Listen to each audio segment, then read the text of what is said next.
할렐루야.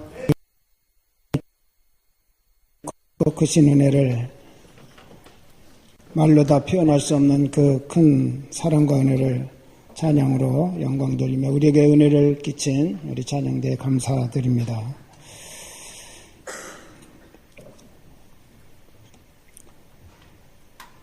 오늘 본문 43절에 있는 말씀 보면 항상 하나님의 은혜 가운데 있으라 라고 마지막 결론으로 권면한 말씀을 오늘 우리가 말씀의 제목으로 삼고 묵상하기를 원합니다.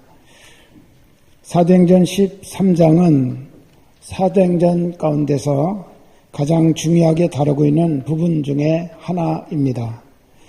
어쩌면 사도행전은 크게 두 파트로 나눠질 수가 있는데 1장부터 12장까지 그리고 13장부터 28장까지 이렇게 두 부분으로 나눌 수가 있습니다. 1장부터 12장까지는 복음이 가나안 땅, 이스라엘 땅에서 전파되고 교회가 세워지는 그런 역사를 우리에게 보여주고 있다. 예루살렘과 온 유대와 사마리아까지 복음이 전파되는 그런 과정을 우리에게 소개해주고 있다고 한다면 13장부터는 이제 복음이 이방인 땅으로 이방인에게로 전파되는 그런 출발을 우리에게 알려주고 있고 그것이 28장까지 진행되고 있음을 우리에게 보여주고 있습니다. 그런 면에서 사도행전 13장은 땅끝으로의 전도의 출발을 우리에게 보여주는 그런 부분이기 때문에 상당히 중요하게 다루고 있는 그런 내용이기도 합니다. 이제 이 복음이 이스라엘을 넘어서 세상으로 세계로 퍼져나가야 할 중요한 시점에서 우리 하나님께서는 하나의 교회를 선택하시고 두 명의 사람을 선택하셨습니다. 그 하나의 교회는 안디옥 교회라고 하는 교회고 두 명의 사람은 바로 바울과 바나바라고 하는 두 사도를 선택하셨습니다. 그들은 성령의 음성을 듣고 하나님의 계획 앞에 자기들이 누릴 수 있는 권리를 포기하고 그리고 순종하는 일을 감당합니다. 그래서 교회와 두 사도가 영광스럽게 쓰임받는 그런 모습을 우리에게 보여주고 있습니다. 성경에는 안디옥이라고 하는 것이 두 가운데가 나와요. 하나는 11장부터 이제 13장 초까지 그리고 또 사도 바울이 중간중간에 이제 1차, 2차, 3차 전도여행을 마치고 꼭 들렸던 곳, 그를 선교사로 파송한 교회가 있는 안디옥이라고 하는 곳인데 그곳이 바로 수리아라고 하는 지역의 안디옥입니다. 즉 지금 지리상으로 보면 터키의 맨 남단, 이스라엘 땅과 거의 접경 지역에 해당되는 곳인데 거기에 옛날에는 아시리아라고는 그런 큰 제국이 일어나기도 했던 곳이죠. 이 수리아 안디옥이라고는 곳이 바로 그곳입니다. 그리고 오늘 본문에 나오는 안디옥이 또 나옵니다. 이 안디옥은 비시디아 안디옥이라고 그렇게 구분을 하고 있는데 여기는 터키 중부 지역에 있는 곳입니다. 수리아 안디옥은 하나님께서 굉장히 기뻐 사용한 그런 교회가 있습니다. 안디옥 교회라고는 이 교회는 최초로 유대인과 이방인이 함께 섞여서 한 교회를 세운 곳이 바로 안디옥 교회입니다. 지금까지 예루살렘, 유대, 사마리아 이 지역은 전부 유대인들로만 구성된 교회라고 한다면 이 안디옥 교회는 유대인과 더불어 이방인까지도 그곳에서 이제 예수 그리스도를 믿고 한 교회를 구성했습니다. 유대인과 이방인뿐만 아니라 여기에는 왕족도 있고 귀족도 있고 또 노예 신분을 가진 그런 사람들도 있고 참 이 교회는 놀라운 그런 교회인데 이렇게 빈부귀천 상하를 막론하고 이 교회 안에 들어와서 모두가 다 한 성도요, 한 하나님의 자녀요, 한 형제로서 묶여질 수 있었다고 하는 사실이에요. 그래서 우리 하나님께서 이런 교회, 세상적인 어떤 모든 계급장을 다 떼고 하나님 앞에서 한 형제와 한 자매로 만나게 해주시는 이 아름다운 사랑의 공동체인 이 안디옥 교회를 세계 최초의 선교사를 파송할 수 있는 영광스러운 교회로 우리 하나님이 사용하셨다는 거죠. 그리고 언제나 은혜는 흘러가도록 되어져 있습니다. 이 안디옥 교회가 은혜가 충만한 그런 교회였는데 이 교회 안에 있는 은혜가 그냥 교회 안에 머무는 것으로 끝난 것이 아니라 이제는 파송한 바울과 바나바를 통해서 계속적으로 가는 곳마다 이 하나님의 은혜가 흘러가서 구원받는 사람들이 늘어나기도 하고 교회가 세워지고 하나님의 영광이 나타나는 이런 놀라운 일들이 일어나게 되었다라고 하는 사실을 오늘 말씀 속에서 우리는 발견할 수가 있습니다. 먼저 우리는 수리의 안디옥 교회를 보겠습니다. 이 교회는 정말 은혜와 성령이 충만한 교회입니다. 그리고 언제든지 금식하며 하나님이 무슨 말씀을 하시면 하나님의 그 말씀 앞에 서기 위해서 금식하며 기도하는 교회였다. 이렇게 성경은 말하고 있습니다. 이 교회가 기도하는 가운데 성령의 음성을 듣습니다. 바울과 바나바를 따로 세우라. 여러분, 바울과 바나바는 안디옥 교회에서 어떤 위치입니까? 바나바는 담임 목사고 바울은 부목사라고 하는 그런 위치에 있었던 분들이죠. 이들이 사역하는 기간 동안 교회가 많이 부흥했고 또 하나님의 위대한 은혜의 역사들이 일어났습니다. 그래서 모든 성도들이 행복했고 좋은 지도자를 모시고 은혜 받는 일로 큰 기쁨이 충만했다라고 그렇게 말합니다. 그런데 우리 하나님이 갑자기 이렇게 은혜롭게 부흥하는 이 교회 담임과 부담임을 한꺼번에 선교사로 보낼 테니까 세우라고 하는 거예요. 교회로서도 하기 힘든 일이었고 인간적으로도 아쉽고 아픈 마음이 있었던 그들이었지만 그러나 13장 2절에 보면 주를 섬겨 금식할 때에 성령이 이르시되 내가 불러 시키는 일을 위하여 바나바와 사울을 따로 세우라 라고 말씀하실 때 그들은 성령의 뜻 앞에 순종하기로 작정했습니다. 3절에 보니까 이에 금식하며 기도하고 두 사람에게 안수하여 보내니라 라고 말씀하셨습니다. 안디옥 교회와 성도들은 금식하고 기도하면서 바나바와 사울을 진심 어린 마음으로 축복하며 그들을 선교사로 파송하게 된 것입니다. 여러분, 안디옥 교회의 순종은 바울을 통해서 이루시려고는 하나님의 역사를 이 땅에 실현하는 밑거름이 되었다고는 사실을 기억하시기를 바랍니다. 순종이 참으로 중요한데 우리가 참 순종하기가 쉽지 않습니다. 특별히 이 교회처럼 한참 두 분으로 인연해서 교회가 좋아지고 있는 그런 상황, 아름다워지고 있는 상황, 은혜가 충만한 상황, 부흥하고 있는 상황인데 이 두 사람 한꺼번에 보내라고 할 때 그 결단하기가 쉬운 문제가 아니었고 순종이 그렇게 쉬운 문제는 아니었습니다. 어느 집사님이 무엇인가 일을 해야 되겠다 생각하고 기도하기 시작을 했어요. 그 집사님 마음속에 계속 소원이 하나 있었는데 식당을 하고 싶은 그런 마음이 있었답니다. 기도하면 자기 마음의 소원 쪽으로 자꾸 기도를 기도가 가는 거예요. 그런데 남편과 대화해도 남편이 반대하고 주위 사람들에게 얘기해봐도 모두가 다 말리더랍니다.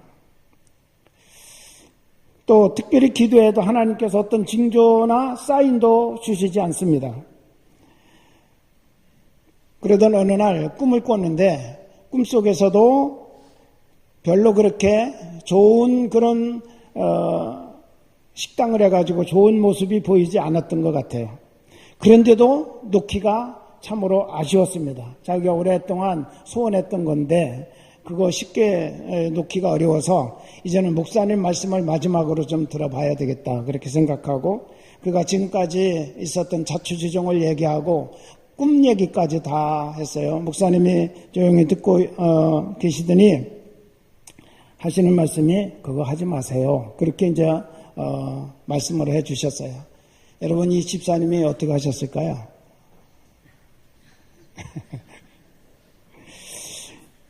예, 이 집사님이 목사님께 이렇게 말을 했습니다. 목사님, 꿈은 반대라면서요.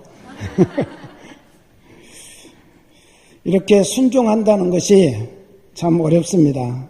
성도들마다 나름대로 사정들이 있고, 또 때로는 자기 편리대로 말씀을 적용하며 살 때가 많이 있습니다. 그러나 여러분, 하나님은 순종하는 성도들을 통해서 위대한 일을 행하신다는 사실을 믿으시기를 바랍니다. 안디옥 교회 순종, 이 안디옥 교회 순종은 하나님께서 바울을 통해 역사하셔서 이방 선교의 폭발적인 부흥의 역사를 펼쳐나갈 수 있는 그런 초석을 만들어 놓았다라고 하는데 큰 역사적인 의미가 있다는 것입니다. 그러므로 우리가 해야 할 것은 은혜 가운데 머물러 온전히 순종하는 삶을 살게 되는 것입니다. 두 번째로는 비시디 안디옥 교회, 안디옥 사람들을 우리가 볼 수가 있습니다. 놀랍게도 이들도 큰 은혜를 사모하고 있는 것을 볼 수가 있어요. 수리아 안디옥 교회가 은혜 가운데 성령의 말씀에 순종해서 바울과 바나바를 보내는데 이들이 가다 보니까 그쪽도 또 안디옥이에요. 비시디아라고는 안디옥인데, 여기에서 오늘 본문을 보면 바울이 설교한 내용의 일부를 우리가 읽었습니다. 그리고 그 설교를 듣고 난 안디옥 사람들의 반응을 우리에게 기록으로 보여주고 있습니다. 바울이 안식일 날을 맞이해서 회당에 들어가서 설교했어요. 설교의 내용은 하나님이 약속하셨는데 다윗의 씨로부터 이스라엘을 위하여 구주를 보내시겠다라고는 약속을 주셨고, 하나님의 약속대로 다윗의 후손 가운데 구주를 태어나게 하셨는데 그분이 바로 예수다. 그 예수님께서 십자가에서 고난을 받으시고 죽은 자 가운데서 다시 살아나시며 부활의 몸을 우리에게 보여주셨고, 우리는 이 일의 증인이고 그분을 믿는 자는 누구든지 다 구원을 받는다라고 그렇게 설교했을 때 모인 사람들이 그 말씀을 들으면서 큰 감동을 받았습니다. 그리고 그들이 말합니다. 42절에 보면 다음 안식일에도 이 말씀을 하라, 그렇게 요청을 하는 거예요. 여러분, 이 말씀이 무슨 말씀이에요? 이 말씀은 바로 오늘 들었던 예수님 이야기, 그것을 얘기하는 거죠. 우리 예수님에 대한 이야기, 그분을 믿음으로 구원받는다고 하는, 그분에게 모든 죄를 담당케 하시고 십자가에서 그 죄값을 치르게 하시고 죽은 자 가운데서 다시 살아나게 하셔서 우리의 부활의 산 소망을 주신 그 예수님, 그 예수님에 대해서 다시 한번 얘기해 줬으면 좋겠다. 여러분, 은혜를 사모하면 말씀을 자꾸 듣고 싶어집니다. 자꾸 들어도 좋습니다. 말씀에 대한 사모함이 있고 성령께서 말씀 속에서 역사하시기 때문에 그렇습니다. 똑같은 말씀이지만 언제 들어도 계속해서 은혜가 되고 감동이 된다는 사실을 오늘 우리에게 보여주고 있습니다. 이것이 바로 하나님의 말씀의 은혜요 복음의 능력이라는 것을 믿으시기 바랍니다. 안디옥 사람들은 하나님 말씀 듣기를 사모해서 집회가 끝난 후에도 떠나지 않고 바울과 바나바를 따르며 말씀을 더 듣고자 했습니다.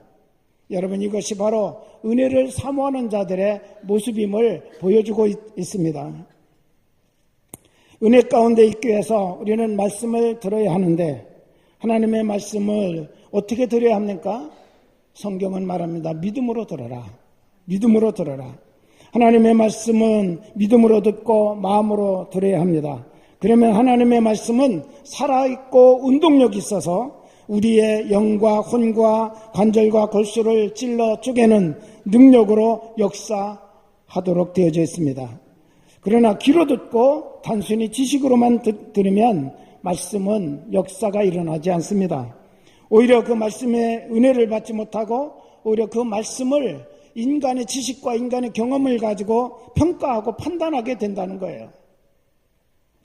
예배를 통해서 하나님의 말씀이 선포될 때마다 여러분들 은혜가 되고 감동이 되는 말씀으로 여러분의 심령 속에 임하기를 주의 이름으로 축원합니다. 집회를 마치고 회당에서 나올 때 많은 사람들이 바울과 바나바를 따랐습니다. 그들은 유대인과 유대교에 입교한 사람들, 즉 정통 유대교 신앙을 가진 사람들이었다라고 그렇게 말합니다. 여러분, 사도 바울이 증거한 내용 가운데 분명히 유대교와 유대교 지도자들이 하나님이 보내신 구주 예수 그리스도를 정죄하고 십자가에 못 박아 죽게 했다고 하는 사실을 그들이 들었음에도 불구하고 그들은 자기들의 신앙의 선배들인 그들이 죽인 예수, 하나님이 살리셨고 그분을 구주로 세우셔서 그분을 믿는 자마다 구원받는다고 하는 이 믿음의 메시지에 대해서 오히려 아멘으로 받아들였다고 하는 사실이죠. 하나님의 말씀으로 은혜를 받고 나니 계속 말씀에 대한 갈증이 일어났다는 것입니다. 다음 안식일에는 온 성이 거의 다 하나님의 말씀을 듣고자 하여 모였다라고 44절에 말씀하고 있습니다. 그 다음 안식일에는 온 시민이 거의 다 하나님의 말씀을 듣고자 하여 모였다. 할렐루야. 놀라운 일이 아닐 수 없죠. 바울이 지금 복음을 전한 곳은 유대교의 회당입니다. 회당. 그리고 그 회당은 유대인들만 모일 수 있는 곳입니다. 그래서 그곳에서 첫 번째 말씀을 전했을 때 유대교와 유대교 입교한 사람들이 말씀의 은혜를 받고 다음 안식일에 다시 와서 이 말씀을 들려달라라고 그렇게 요청을 했습니다. 그런데 다음 안식일에 보니까 그 안디옥 시가의 온 시민들이 거의 다 모여가지고 하나님의 말씀을 듣기 위해서 앉아있더라라고 그렇게 말합니다. 어떻게 이런 일이 일어날 수 있었을까요? 모여있던 사람들, 함께 집회에 참여해서 말씀을 들었던 사람들, 은혜 받았던 사람들이 그 은혜를 속에 간직하고 있을 수가 없습니다.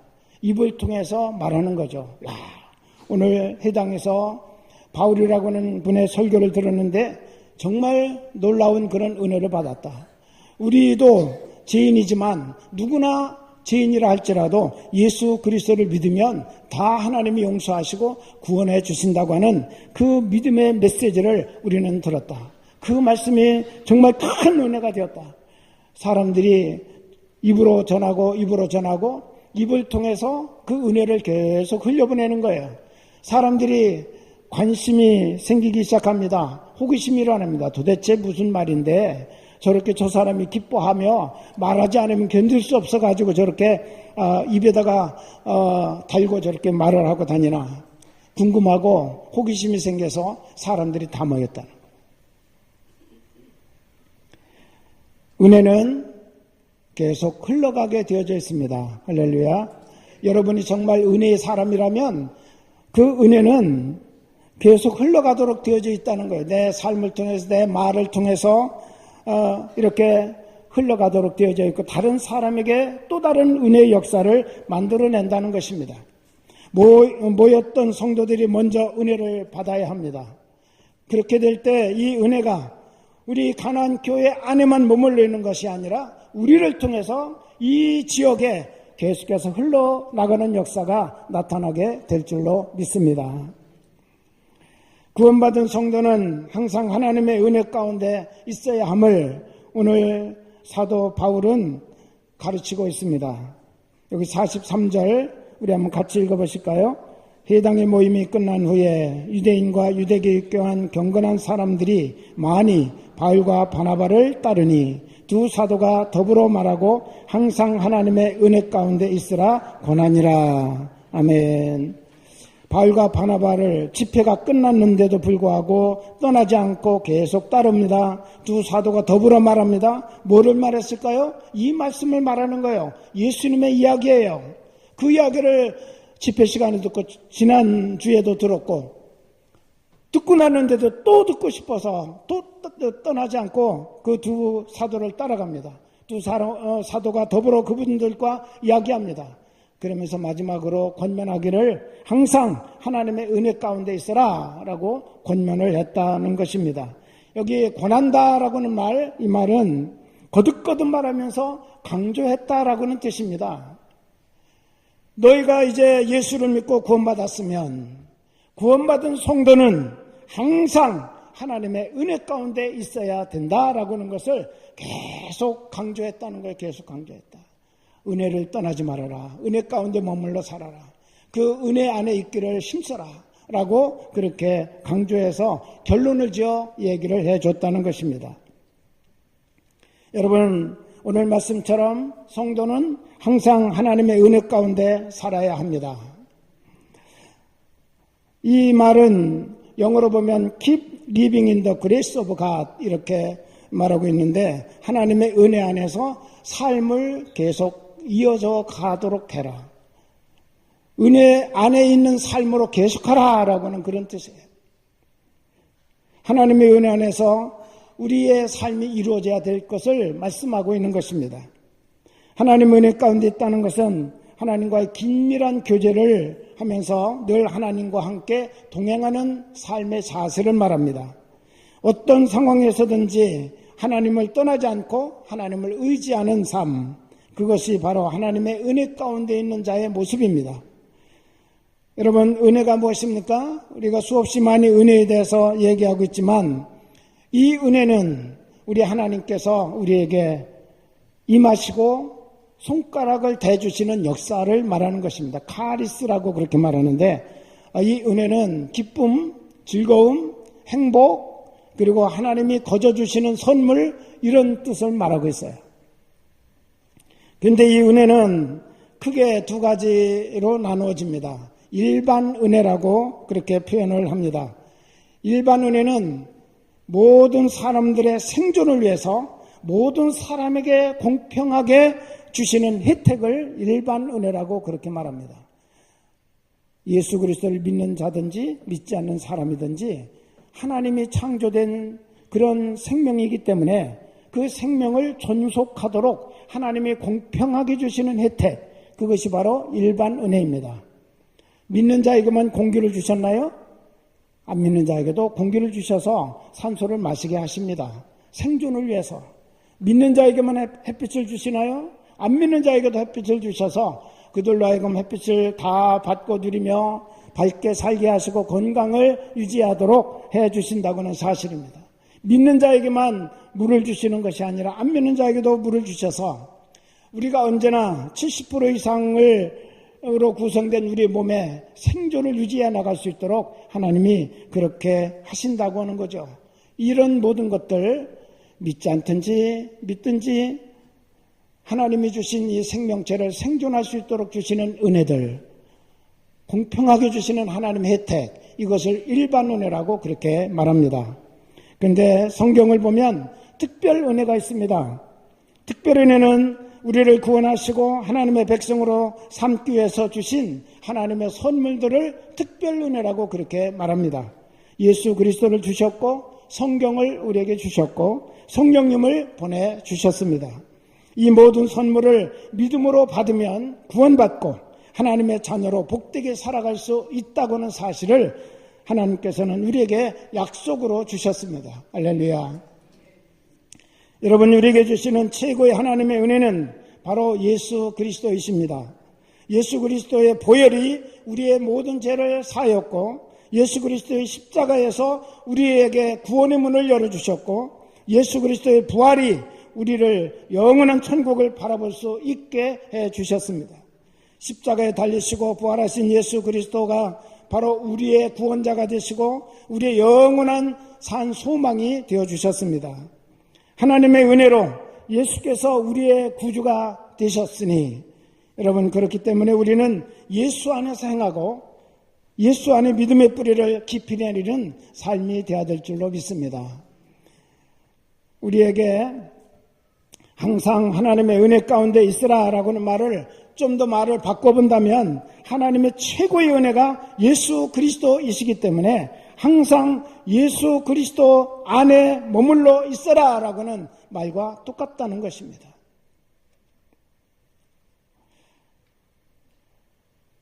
항상 하나님의 은혜이신 예수 그리스도 가운데 머무는 삶을 사시기를 바랍니다. 그리고 그분 안에서 우리는 풍성한 은혜의 열매를 많이 맺을 수가 있습니다. 요한복음 15장 4절 5절에 보면 내 안에 거하라 나도 너희 안에 거하리라 가지가 포도나무에 붙어있지 아니하면 절로 과실을 맺을 수 없다. 너희도 내 안에 있지 않으면 그렇게 될 것이다. 나는 포도나무여 너희는 가지니 저가 내 안에 내가 저 안에 있으면 이 사람은 과실을 많이 맺나니 할렐루야. 나를 떠나서는 너희가 아무것도 할 수 없음이라 라고 말씀하셨어요. 하나님의 은혜 안에 있을 때 과실을 풍성하게 맺을 수 있습니다. 참 포도나무 되시는 예수님 안에 붙어있는 가지가 될 때 여러분의 인생에 풍성한 열매를 맺을 수 있다고는 사실을 믿으시기를 바랍니다. 하나님의 은혜를 떠나면 우리는 아무것도 할 수가 없습니다. 혹 열심히 노력하여 산다 할지라도 그 결과는 허무한 것이 될 수밖에 없다는 거예요. 물고기가 물을 떠나서 살 수 없잖아요. 성경은 우리에게 말합니다. 하나님의 사람은 하나님의 은혜를 떠나서는 살 수가 없다는 거예요. 자, 하나님의 은혜는 모든 사람에게 임합니다. 그런데 어떤 사람은 그 은혜를 깨닫습니다. 아, 이게 하나님의 은혜구나. 그리고 하나님의 손길을 느낍니다. 하나님이 지금도 내 삶을 붙들고 계시구나. 하나님께서 앞서가시는 그 발자취를 발견합니다. 하나님이 내 앞에서 인도하시는구나. 그러면서 언제나 하나님께 내 인생을 맡기고 감사하며 그 하나님을 신뢰하고 하나님의 말씀에 순종합니다. 여러분, 하나님의 은혜가 임하지 않았기 때문에 하나님의 은혜를 모르는 것이 아니라 하나님의 은혜를 누리고 있으면서도 불구하고 그것이 하나님의 은혜인 줄 알지 못하는 사람들이 있습니다. 그 차이가 뭘까요? 바로 어느 분은 믿음을 제6의 감각기관이라고 그렇게 표현합니다. 우리에게는 5관이 있잖아요. 그래서 보고 듣고 느끼고 냄새 맡고 하는 이런 5가지 감각기관을 하나님이 우리에게 주셨는데 믿음이라고 하는 것은 6번째 감각기관이다. 영의 감각기관이다. 그렇게 말해요. 영이 느낄 수 있도록 만들어주는 건 믿음이라는 거예요. 할렐루야. 그래서 여러분이 믿음을 가지고 있기 때문에 하나님의 은혜가 임할 때 느끼는 거예요. 하나님이 내 손 잡아주실 때 느끼는 거예요. 하나님이 내 삶 속에 오셔서 일하실 때 그것이 하나님이 나를 위해서 일하고 계시구나 라고 하는 것을 느끼는 겁니다. 여러분에게 믿음이 없다면 못 느끼는 거죠. 깨닫지 못하는 거죠. 알지 못하는 거죠. 하나님의 은혜를 느끼는 사람만이 언제나 감사할 수 있고 하나님을 찬양하고 예배할 수 있다는 사실을 믿으시기 바랍니다. 또한 우리는 항상 하나님의 은혜 가운데 있으라고 말씀하셨는데 언제나 우리가 이런 하나님의 은혜 가운데 머물러 살기 위해서 우리는 어떻게 해야 합니까? 지금 말씀드린 것처럼 하나님의 은혜의 손길을 내 삶 속에서 자꾸 찾고 생각해야 된다는 거예요. 아, 이것도 하나님의 은혜구나. 이것도 하나님의 은혜구나. 내 힘으로 내가 오늘 살아있는 것 같고 내가 살아가는 것 같지만 하나님이 5분만 내에서 공기를 차단시켜도 나는 그냥 쓰러질 수밖에 없는 존재입니다. 연약하고 무기력한 존재죠. 그렇기 때문에 우리는 늘 생각하면서 하나님의 은혜를 그 손길을 찾으려고 노력하는 자가 되어야 된다는 것입니다. 두 번째로는 하나님의 말씀을 사모하고 순종해야 합니다. 하나님의 은혜가 임하면 말씀을 자꾸 사모하게 되어져 있어요. 듣고 들어도 또 듣고 싶고 읽고 읽어도 또 읽고 싶고 하나님의 말씀 앞에 서고 싶은 마음이 일어나도록 되어져 있다는 것입니다. 여러분, 말씀 앞에 언제나 믿음으로 서시기를 주의 이름으로 축원합니다. 말씀을 순종하면 은혜의 문이 더 크고 넓게 열려지게 된다는 것입니다. 말씀에 순종하면 하나님께서 하시고자 하시는 위대한 일에 쓰임받는 그런 존재가 될 수 있다고 하는 사실이에요. 세 번째로는 늘 기도하면서 그 은혜를 확신하고 그 은혜를 우리가 입술로 고백하는 삶이 되어야 됩니다.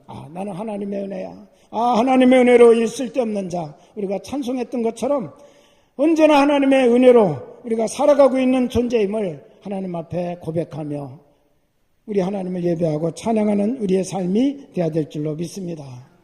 안디옥 교회처럼 이제는 그 은혜를 나누고 흘려보내는 삶을 살아갈 때 우리는 계속해서 그 은혜 안에 머물러 살 수 있는 존재가 된다는 것을 기억하시기를 바랍니다.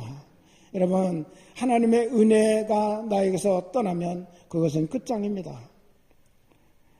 시편 51편에 보면 다윗이 이렇게 고백했어요. 그가 정말 눈물로 침상을 적시면서 하나님 앞에 기도한 그 기도의 내용이 무엇입니까? 나에게서 성령을 거두지 말아 주십시오. 그 말은 하나님의 은혜의 손길을 나에게서 떼지 말아 주십시오. 내가 이 땅에서 위대한 임금으로 추앙받고 있는지는 모르지만 그 모든 것들이 다 하나님께서 나에게 은혜 주셨기 때문에 이루어지는 삶인 것을 나는 압니다. 그런데 우리 하나님께서 나에게서 은혜의 손을 떼버리시면 나는 그 순간으로 아무것도 아닌 존재입니다. 제발 나에게서 하나님의 은혜의 손길을 떼지 말아 주십시오. 이것이 바로 다윗이 눈물 뿌려서 심상을 적시면서 우리 하나님 앞에 간절하게 부르짖고 기도했던 기도의 내용이에요. 하나님의 은혜를 잊고 살아야 됩니다. 하나님의 은혜 안에 우리는 언제나 살 수 있어야 됩니다. 그래야 우리는 이 어려운 시대도 이겨나갈 수 있고 하나님의 자녀로서 승리하는 길을 걸어갈 수 있다고는 사실입니다. 여러분, 항상 하나님의 은혜 가운데 머무는 성도가 되시기를 주의 이름으로 축원합니다. 항상 하나님의 은혜 안에 있으므로 기쁨과 성령이 충만한 삶을 사시기를 축복합니다. 하나님께서 항상 인도하시고 보호하시는 은혜가 우리 모두 함께 하시기를 기원합니다. 하나님의 능력에 힘입어서 넉넉히 세상을 이기는 삶을 살아가며 우리가 승리하게 해주신 그 하나님의 은혜를 날마다 찬양하는 그런 풍성한 삶을 살아가시기를 우리 주님의 이름으로 간절히 축원하옵나이다. 기도하겠습니다.